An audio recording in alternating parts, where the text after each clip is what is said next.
Mana dalilnya? Loh, Mana dalilnya? Saya belum ketemu ayatnya. Ya karena memang nggak ada. Kalau ada bagaimana? Saya berikan kamu, saya bangun gereja untuk kau. Benar ya? Ya.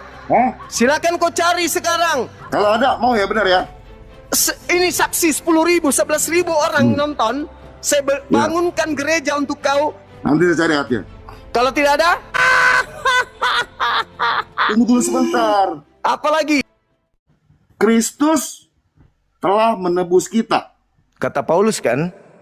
Ya, Paulus. Iya, saya bertanya loh, Bang. Si cuma sama Paulus takut amat kamu, kenapa? Enggak, saya bertanya loh. Itu kata Paulus kan?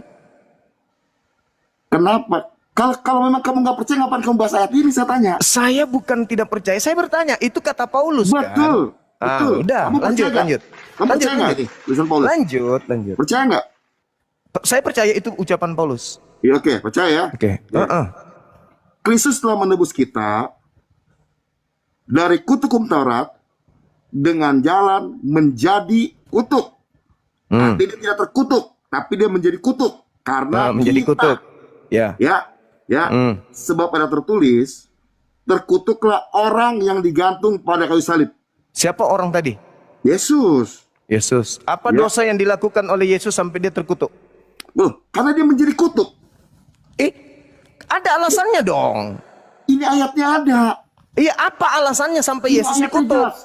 Dia menebus kita dari kutuk hukum Taurat dengan jalan menjadi kutuk. Jadi sebenarnya terkutuk apa enggak dia sebenarnya? Iya. Tunggu, jawab dulu. Dia terkutuk nggak sebelumnya? Enggak. Enggak. Setuju. Oke ya, bagus. Nah, dengan jalan menjadi kutuk. Kutuk. Pertanyaannya. Karena siapa? Karena kita. Karena kita kan ayatnya kan? Oke. Ya. Betul ya? Ya. Lalu, sebab ada tertulis, terkutuklah orang yang digantung pada kayu salib. Ya. Karena Siapa orang ini? sudah dia menjadi memilih diri. Orang yang dimaksud di sini siapa, Bang? Yesus lah. Ya, berarti yang terkutuk di salib siapa? Yesus. Apa salahnya? Loh, dia menjadi kutuk. Ada di tadi. Apa salahnya sampai dia dikutuk? Dia tidak punya salah. Terus kenapa dia yang dikutuk? Loh, kan dia telah memilih sendiri. Wah, iya. Kata siapa? Makanya ayat segampang ini saja tidak bisa kau mengerti, Juma. Sombong. Saya Bukan bertanya, sombong. orang yang digantung di salib dengan cara terkutuk itu siapa, Bang? Saya ulangin ya. Saya ulangin. Ya. Kristus telah menebus kita dari kutuk hukum Taurat dengan jalan menjadi kutuk. Sebelumnya terkutuk gak? Enggak. Tetapi Yesus sendiri, ya Kristus ya, Yesus sendiri telah menjadi kutuk. Ya, karena kita, sebab ada tertulis, terkutuklah orang yang digantung pada kayu salib. Ayat 14 ya. Yesus Kristus telah membuatnya supaya di dalam dia berkat Abraham sampai kepada bangsa-bangsa lain, sehingga oleh kita menerima roh yang telah dijanjikannya itu. Pertanyaan saya, sebab ada tertulis terkutuklah orang yang digantung di atas tiang salib. Itu tertulis di mana? Itu tertulis di mana? Banget ya manusia ini ya. Itu tertulis di mana? Tunggu sebentar. Sebab ada tertulis terkutuklah orang yang digantung di atas tiang salib. Itu tertulis di mana? Betul di Galatia. Itu tertulis di mana? Tertulis di mana? Di Galatia. Tertulis di mana? Di Galatia. Loh, itu Galatia pernyataan Paulus. Iya. Sebab ada tertulis. Di mana? Ini ayatnya ada. Iya, di mana tertulis? Loh. Tertulisnya gimana? Ini udah ada ayatnya kok penjelasannya. Itu pengakuan Paulus sebab ada tertulis. Berarti ada tertulis. Di mana tertulis? Anda nggak percaya perkataan Paulus? Saya percaya itu ucapan Paulus, Bang. Sekarang Paulusnya mengatakan sebab ada tertulis terkutuklah orang yang digantung di atas tiang salib. Tolong di mana tertulis itu? Tertulis di mana? Tertulis di mana? Yesus pun pernah ngomong, anak manusia harus diserahkan. Tertulis di mana? Itu ayat sebelumnya banyak. Iya, di mana tertulisnya? Di mana tertulis bahwa orang yang digantung di tiang salib itu adalah orang yang terkutuk? Di mana tertulis? Di Injil itu banyak, Juma. Di mana? Di mana tertulis? Di mana? Loh. Paulus itu ngarang. Kalau Anda nggak bisa tunjukkan berarti Paulus ngarang. Ya. Sekarang di mana tertulis? Tunggu sebentar. Ya. Yesus berkata, anak manusia harus diserahkan. Iya, anak manusia itu kan banyak. Ada Yudas, ada Simon, ada Petrus, ada Kepas, ada Andreas, ada Maria. Itu bicara sebutan anak manusia. Makanya untuk mengetahui itu Yudas atau Yesus, Allah, itu kuncinya ya kan? Di Galatia 3 nomor 13 ya kan? Itu kuncinya. Tertulis di mana? Kan saya bilang tadi. Apa? Yesus sudah ngomong. Apa? Dia akan mati. Anak manusia. Anak manusia yang dikatakan di situ. Sekarang pertanyaan saya. Di mana tertulis? Tunggu sebentar. Ya, saya udah jelasin sama Anda. Di mana tertulis? Saya sudah bilang sama Anda. Tunggu sebentar. Monda tak ajarin di mana tertulis. Tunggu sebentar dulu. Anda bilang tadi kan. Anak manusia itu Yudas, betul? Iya. Emang lu pikir anak ayam? Yakin Anda? Yakin dong. Anda percaya itu? Percaya kalau Yudas itu anak manusia.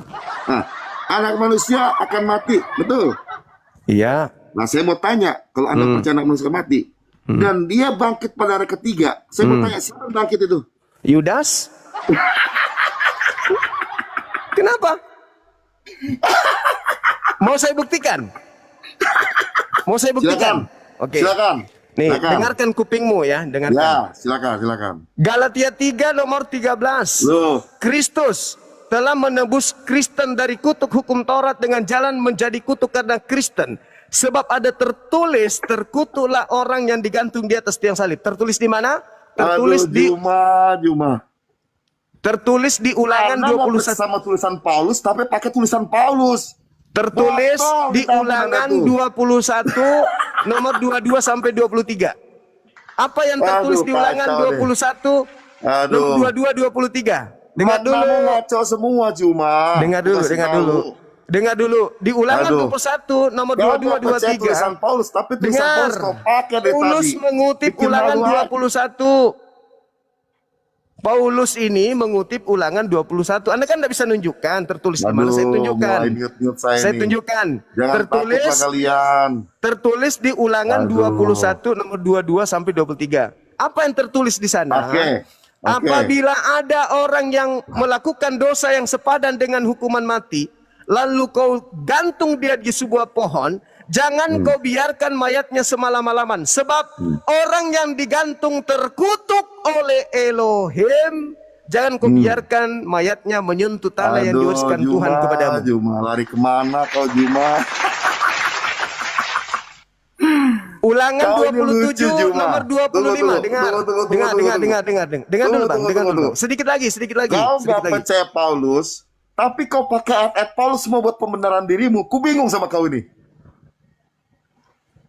Saudara, untuk menangkap penjahat. Anak siapa sih kau nih?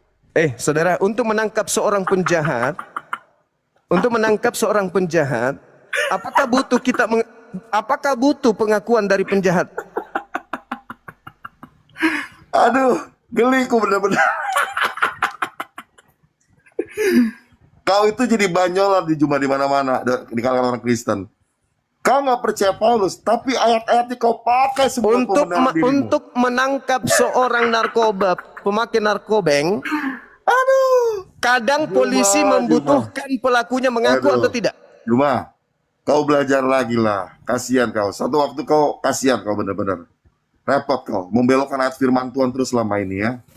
Ya, nggak tega. Sebab ada tertulis, satu waktu nanti terkutuklah orang yang digantung di atas tiang salib. Berarti harus tertulis Ulangan 21 nomor 22 23. Apabila ada orang melakukan dosa yang sepadan dengan hukuman mati, lalu kau gantung dia di atas pohon, jangan kau biarkan mayatnya menyentuh tanah, sebab orang yang digantung terkutuk oleh Elohim. Jangan sampai menyentuh tanah dan menajiskan yang diwariskan Tuhanmu kepadamu. Itu jelas itu. Ulangan 27 nomor 25. Terkutuklah orang yang menerima suap. untuk menyerahkan orang benar agar dibunuh. Pertanyaan saya, yang menerima suap siapa? Itu Yesus atau penyaliban Yudas? yang memang dilakukan buat orang berdosa. Sekarang saya ulang Tapi lagi. Yesus itu disalib karena dia berdosa. Saya ulang lagi. Terkutuklah orang yang mati. Sorry. Terkutuklah orang yang menerima suap. Juma. Pertanyaan saya, siapa yang menerima suap? Kabur masih Juma ini. Si Juma ini tendang saya terus selama ini. Siapa yang menerima suap? Yesus atau Yudas? Kita di bawah. Nggak bakal kabur saya sama dia ini. Siapa yang menerima suap? Yesus atau Yudas? Loh, saya mau tanya sekarang. Apa hubungannya dengan itu? Paulus mengatakan, mau membunuh, mau berzina kek, mau mencuri kek, itu semua orang berdosa yang memang layak disalib. Tetapi Yesus itu disalib bukan karena dia berdosa, karena dia menjadi kutuk. Tadi tidak terkutuk, menjadi terkutuk. Karena apa? Karena kita. Jelas gak? Kita di situ siapa? Ya orang berdosa lah. Siapa kita itu sebutkan? Ya orang berdosa. Siapa? Kristen yang melanggar hukum Taurat. Nah sekarang hukum Taurat itu untuk Kristen atau tidak? Loh, dengar baik-baik ya. Mulai ngaco. Jelaskan ya. Ya. Jelaskan ya. Hukum Taurat itu untuk Kristen atau untuk Yahudi? Sebentar, mau dijelasin nggak? Pertanyaan saya dengarkan. Pertanyaan saya dengarkan. Hukum Taurat itu diwahyukan kepada Musa untuk bangsa Israel saja atau untuk orang Romawi juga? Oke, saya jawab ya. Ya. Oke. Hukum Taurat secara tertulis memang ditujukan kepada bangsa Israel. Tetapi di luar bangsa Israel, firman Tuhan katakan bahwa hukum Taurat itu tertulis di loh hati manusia. Di mana dalilnya? Ada ayatnya. Nanti saya bantu. Yeremia 31 nomor 31 sampai 33. Aku akan mengadakan perjanjian baru dengan Bani Israel dan Bani Yehuda. Yaitu aku akan menuliskan Torah ke dalam batin mereka. Itu Israel dan Yehuda. Masuk enggak Kristen? Bukan, ada lagi, lain lagi. Silakan tunjukkan. Silakan tunjukkan dalilnya. Enggak ada ke situ. Pokoknya saya kasih dulu. Silakan. Dalam Hukum Taurat itu untuk siapa? Loh, saya jawab tadi kan. Secara tertulis memang ditulis buat bangsa Israel melalui Musa. Ditulis di loh batu di batu. Tetapi di ayat lain saya belum ketemu ya. Saya harus jujur. Ngarang, pembohong, muridnya Paulus, penipu, pembohong. Mana dalilnya? Saya tunjukkan dalil di dalam Yeremia 31 nomor 31 sampai nomor 33. Tuhan menuliskan hukum Taurat di dalam batin Yahudi dan Israel, Yehuda dan Israel, bukan kepada seluruh manusia. Penipu, pembohong. Tunggu dulu sebentar. Mana dalilnya? Mana dalilnya? Saya belum ketemu ayatnya. Ya karena memang nggak ada. Kalau ada bagaimana? Saya berikan kamu, saya bangun gereja untuk kau. Benar ya? Ya. Silakan kau cari sekarang. Kalau hukum Taurat itu dipergunakan untuk bangsa lain, kubuatkan kau gereja. Kalau ada, mau ya, benar ya? Ini saksi 10.000, 11.000 orang nonton. Saya bangunkan gereja untuk kau. Kalau Tuhan mengutus Musa memberitakan Torah untuk bangsa di luar Yehuda dan Israel. Kalau tidak ada, gimana? Nanti saya cari hatinya. Kalau tidak ada, tunggu dulu sebentar. Apalagi? Tunggu dulu sebentar. Jadi Yesus mati untuk siapa? Nanti saya akan cari ayatnya. Yesus mati untuk siapa? Saya mau tanya sebentar. Yesus mati untuk siapa? Saya mau tanya Anda sebentar. Yesus mati untuk orang-orang yang takluk di bawah hukum Taurat. Tunggu. Bukan untuk seluruh manusia. Dalilnya jelas. Galatia 4 nomor 5. Kenapa nggak boleh dengar? Gak ada dalil. Kamu pembual berarti. Loh, pembual apanya? Kamu mengatakan Torah itu untuk seluruh manusia. Yang tertulis untuk Israel, tapi Tuhan menulis setiap hati manusia. Itu tertulis di mana, cuplis? Di mana? Tuyul. Nanti saya akan cari ayatnya ya. Enggak ada nanti-nantian. Kau naik di sini harus siap. Tunggu. Kau kasih penjelasan dulu. Hukum Taurat itu bunyinya apa? Hukum Taurat itu yang datang kepada Nabi Musa. Enggak usah kau banyak cerita. Saya tanya samamu di dalam Yeremia 31 nomor 31 sampai 33. Hukum Taurat itu, dengar. Hukum Taurat itu dituliskan dalam batin setiap Bani Israel dan Bani Yehuda, bukan untuk kamu, Tuyul. Tuyul tukang tahayul, kau menghayal. Maka itu kau menganggap tahayul itu. Jadi ketika dikatakan Kristus telah menebus kita, kata kita itu untuk orang-orang Yahudi, cuples. Tunggu sebentar ya. Apalagi? Nangis sana, ambil tisu. Nah, siapa yang mau nangis? Karena kamu nggak bisa menunjukkan data. Taurat itu hanya untuk Israel. Kau dari awal, kan aku sudah bilang tadi, aku sudah akui. Taurat itu hanya untuk Israel. Ketika Anda imani Yesus mati untuk menebus Torah, maka itu hanya untuk Israel kematiannya. Dan memang dikatakan di dalam Galatia 4 nomor 5. Dengar. Galatia 4 nomor 5. Yesus diutus sebagai penebus untuk Bani Israel yang takluk kepada hukum Taurat. Mampus. Mampus gimana maksudnya? Kau berani baca Galatia 4 nomor 5? Saya mau cari dulu yang tadi dulu ya. Tunggu sebentar ya. Oh, enggak bisa. Kau tidak akan pernah temukan itu. Kecuali dari surat-surat Paulus. Nah, takut lagi sama Paulus. Loh, saya minta data. Tuhan mengutus Musa memberitakan Torah untuk seluruh manusia, itu mana dalilmu? Saya nggak bilang Musa kepada seluruh manusia. Lalu untuk siapa? Lalu untuk siapa? Saya bilang Tuhan menulis di loloh hati manusia, itu bukan dari Musa. Jadi untuk siapa Torah ini? Saya ulangi lagi ya. Saya ulangi lagi ya. Taurat diutus melalui Nabi Musa untuk siapa? Untuk siapa? Jelas-jelas. Ya, saya ulangi sekali lagi. Hukum Taurat ditulis buat bangsa Israel secara tertulis melalui Musa. Oke ya. Kita tambahin lagi ya. Tetapi Taurat ini juga ada di hati-hati manusia yang dibuat bangsa Israel. Mana dalilnya? Contohnya tunggu sebentar. Dalil. Lu tunggu jangan sebentar. Kok kayak Paulus. Ngarang bebas ngomong. Hanya modal penyesatan, tidak ada dalil. Kau sudah bilang. Itu namanya congor. Mana dalilnya? Dalilnya mana? Dalil. Dalil. Maka itu sekarang aku mau cari ayatnya. Tidak akan Anda temukan. Saya kasih dalilnya. Ulangan 33 nomor 4. Hukum Musa itu adalah hak milik kepunyaan Bani Yakub. Woi, sudah diakui botol. Diakui siapa? Saya sudah akui tadi bahwa memang tertulis buat bangsa Israel. Iya, nah sekarang mana yang tertulis? Kalau itu untuk bangsa lain. Saya ulangin ya, saya ulangin. Itu semua hukum tertulis di loloh hati manusia. Ya. Di mana dalilnya? Makanya kan aku bilang aku jujur, aku lupa ayatnya di mana. Memang gak ada dalilnya, cupu. Cuplis, cupluk. Udah bilang dulu. Nangis dia. Ketakutan. Berapa lama saya kasih kamu waktu cari? Kenapa kau ketakutan? Berapa lama? Berapa lama? 2 menit, 3 menit ya. Silakan. Mau turunin saya dulu atau saya naik lagi? Di sini aja, jangan kau lari. Oke. Jangan kau lari dariku, mumpung kau masuk di sini.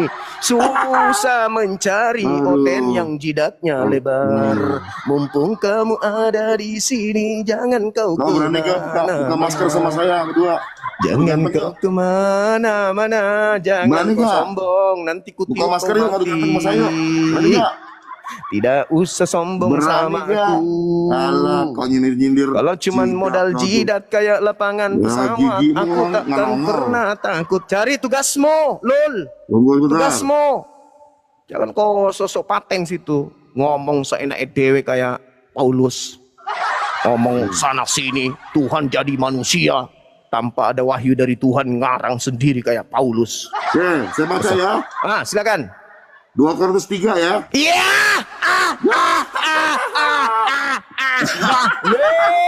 Takut kan? Paulus kan? Bahlul. Takut kan? Bahlul. Takut kan musuh Paulus kan? Takut kan? Takut kan? Bahlul memang Bahlul. Aduh, takut memang sama surat Paulus. Bahlul memang. Sampai Bahlul memang Bahlul. Sebahlul-bahlunya. Memang Kristen itu identik dengan kau itu. Identik. Takut sama surat Paulus saya tanya. Memang kau identik top memang kau. Saya minta firman Tuhan yang berkata Torah itu untuk seluruh manusia, dalam hatinya dituliskan. Kenapa kau takut? Saya bacakan ayatnya. Hei, kenapa kau takut? Saya tidak takut, saya menertawakan kamu. Loh, kamu gak percaya surat Paulus, tapi surat Paulus sering kau baca. Yeremia 31 sampai 31, nomor 33, aku akan menuliskan ke dalam batin Israel dan Yehuda. Itu kata Tuhan.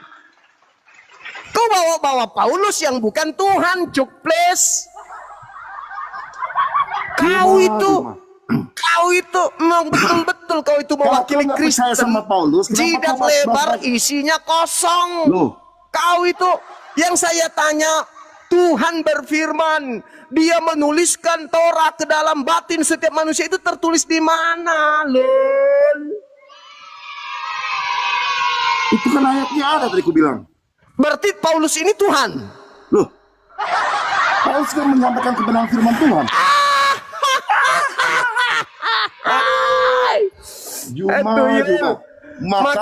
Makanya saudara jangan sombong. Kalau menghadapi saya jangan sombong. Kalau cuma modal cuap-cuap jangan sombong di hadapan semua. Sekarang ku tanya sama pendeta pastor aja cium. Maka itu semua itu nyambung. Tapi kau benci sekali sama tulisan Paulus. Bukan benci, saya minta firman Tuhannya. Loh. Aduh, Juma.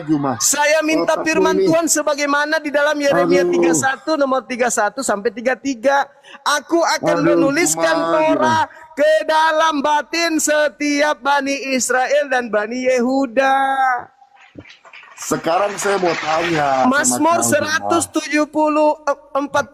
nomor 19 nomor 20. Hukum-hukum yang aku berikan kepada Yakub, aturan-aturanku yang kuberikan kepada Israel, tidak aku berikan kepada bangsa lain.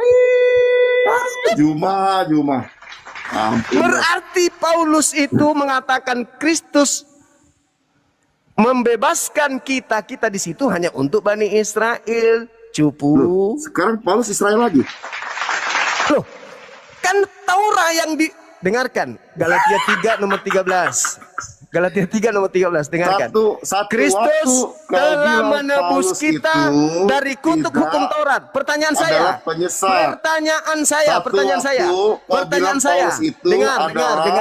Dengar. Kesaksian palsu. Dengar. Tetapi satu waktu. Paulus kau anggap itu berbakti buat Israel. Kau yang benar yang mana sih? Galatia 3 nomor 13. Kristus telah menebus kita. Kristus telah menebus kita dari kutuk hukum Taurat. Pertanyaan saya. Kalau orang di luar Israel makan babi dikutuk nggak? Juma. Hei, kalau orang di luar Israel makan babi dikutuk nggak? Haram nggak babi di luar Israel? Enggak. Hanya Israel kan? Ya. Berarti kalau misalnya dikatakan Kristus telah menebus kita dari kutuk hukum Taurat. Ya. Kutuk Taurat itu berlaku untuk siapa? Oke, saya tanya sekarang. Tanya. Tunggu sebentar. Kutuk tanya sama kau sekarang. Taurat itu berlaku untuk siapa? Makan babi. Dengar baik-baik. Tunggu. Kutuk. Jangan lari kau. Kutuk Taurat itu berlaku untuk siapa? Kau jangan lari, Juma. Kau yang lari, tuyul, sombong, jidat lebar. Sombongnya. Dengar ngomong. Kau itu, saudara. Dengarkan saya. Dengar. Kutuk Taurat itu berlaku untuk siapa? Oke, saya mau tanya hukum Taurat yang mana? Jangan ku pakai cara Paulus di sini. Enggak. Jangan ku cari. Memang ada hukum Taurat berlaku untuk di luar Yahudi? Tunggu sebentar. Ada hukum Taurat yang berlaku untuk kepada Musa Itu hukum Taurat yang mana? Jawab. Memang ada hukum Taurat berlaku untuk non-Yahudi? Jawab dulu. Yang turun kepada Musa. Ngaco. Hukum Taurat itu, hukum Taurat itu, bocil, dengar saya ngomong dulu. Adikku yang cantik, dengarkan. Hukum Taurat itu, adikku, itu hanya untuk Bani Israel. Jadi kalau Paulus mengatakan Kristus telah menebus kita dari kutuk hukum Taurat, itu hanya untuk yang punya Taurat. Tunggu. Kalian itu bukan penganut Taurat. Jadi Yesus Kristus kau itu, kalaupun dia mati untuk Israel, bukan untuk kamu. Di dalam Galatia 4 nomor 5 dikatakan, takut. Dengar, Galatia 4 nomor 5, Yesus datang menebus orang-orang yang takluk di bawah hukum Taurat.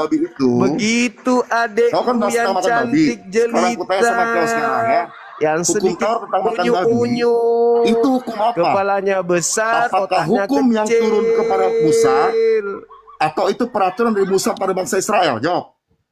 Memang hanya untuk Bani Israel. Ulangin lagi ya.